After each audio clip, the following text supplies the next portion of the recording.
We got to talk about Shedeur Sanders. Colorado struggled last week against Oregon, and yes, his protection was not great, obviously. He's been sacked more than anybody in the country so far, so they've got to shore up the protection. However, there are some moments where Shedeur can play better. And early in that game against Oregon, he had some chances in the first quarter that he's got to hit on. Now, having said this, I do want to preface this by saying the majority of the game, he was either totally under duress or playing really well, okay? But early in games against quality opponents like he has this week, he's going to have to play perfect. And playing perfect means throwing the ball with great ball placement. Accuracy is what I'm talking about.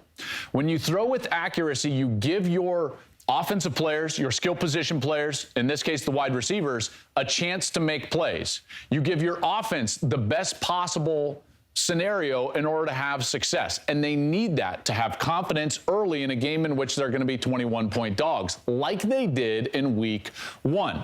So think about it. What was the recipe against TCU? Well, it was making plays. It was making plays early. It was having great ball placement so that you could move the chains and keep pressure on the defense. I've got a couple of examples here of Shedeur doing this really well against TCU, which is why they won, and then not doing it well against Oregon, which is why they got no momentum, in particular early in the game. Let's take a look at the first example. So this is the TCU example. This is in that game, and he gets a one-on-one on the right side, so he looks off the safety, and he's got Xavier on the right side on a go route. He's got it. He hits his last step. He hitches into it, and he throws a beautiful ball right on the money. Not out of bounds, right on the money. It's a big play. You get momentum. This is the second throw of the game against Oregon, and he's got a win on the right side. Here's my one-on-one. It's Xavier Weaver. But now when you watch Shedeur, the protection is actually okay on this play. He's got time to hitch up, but he doesn't. He fades away and throws off his back foot, and because of that, he throws with too much trajectory. And even though his wide receiver wins on the outside, I've got to step if I'm Xavier Weaver. Where's the ball land? 4 yards out of bounds.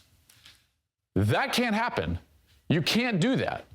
So as a quarterback, you've got to make sure that you are executing your fundamentals. What happened on the first play? He hits his last step. He takes a quick hitch up, and now I've got my frame, and I can throw the ball with great accuracy and ball placement down the field. The second play, what did he do? He kind of faded away.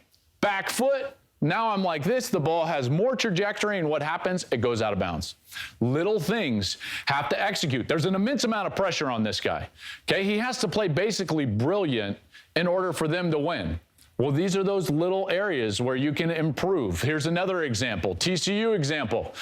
This is the first third down of the game against TCU, and he sees that TCU is not ready defensively, so he's going to just stand up and be like, you know what? I like my odds throwing to my athlete in space. Okay, so quickly the ball comes out right away from under center. It's up on the face of the wide receiver, and then he can go make somebody miss. They get a first down. Why? Ball placement. The ball got to him right away. Now it's the first third down against Oregon. He gets the one-on-one on top, and he's got 13 yards of separation. He's under center. All right, let's give it out to Jimmy Horn and let him try to make a play. Where does this ball end up? Remember, it's all about ball placement. In order to give him a chance, back foot takes him to the ground, and the play is over, and you have to punt it away. Now, I'm not saying Jimmy Horn's going to get the first down, but he's definitely not going to get the first down if you throw it at his back ankle. So again, the margin for Shedeur is very small. He generally played very well against Oregon outside of the times that he was pressured. But early in the game is when he's under the most pressure to be perfect. And if he can do those things, in particular with his ball placement, when he has the wins, then maybe Colorado can stay close and be in a one-possession game late with USC this week on Big Noon Saturday. Hey, thanks for watching. If you enjoy that clip, make sure you click subscribe somewhere down here. From game highlights to exclusive interviews and rankings, we've got everything you need as a college football fan right here, College Football on Fox.